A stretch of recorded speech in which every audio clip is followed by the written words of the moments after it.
Preppers, FT8 users, this video is for you. Welcome to Ham Shack Reviews. My name is Vince, and today I want to talk to you about if you got into the hobby through FT8 and that's all you do, that you should know there's a whole lot more to this hobby and you could be having a lot more fun. You know, one of my favorite things to do is building antennas.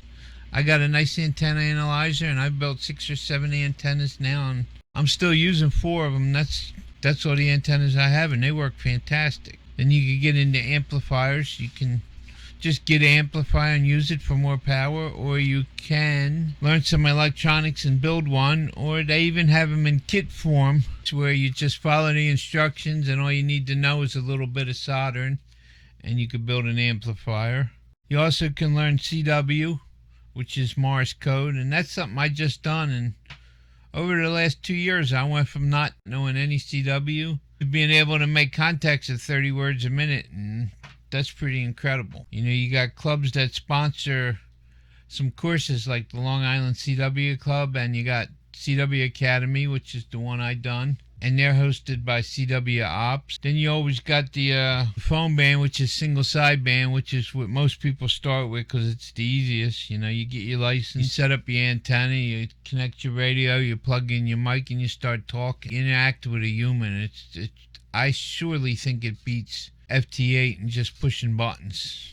I'm not really coming down on FT8. You know, I don't do it, but I have tried it and done it in the past. And if that's what you like, that's great. But there's more to the hobby, and you could participate in so many other ways. You know, like I don't do FT8 now, so the only chance we'd ever have to talk is if you get off of wsjt-x or whichever other one you use. Then you also got contests, which there's probably 400 or 500 contests a year, so you'll surely find one you like, maybe more. I do a bunch of them throughout the year.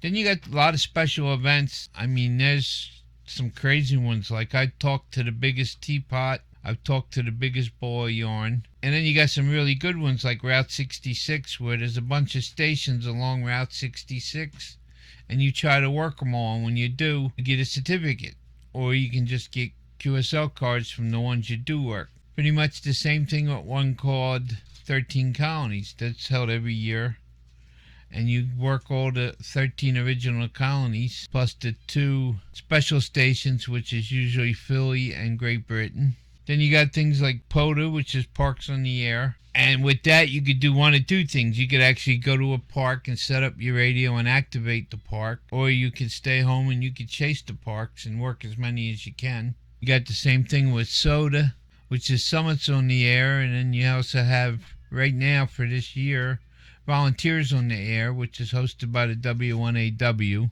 And if you're on the radio, you probably heard the call signs. It'll be a W1AW stroke, and it'll be 0 through 9.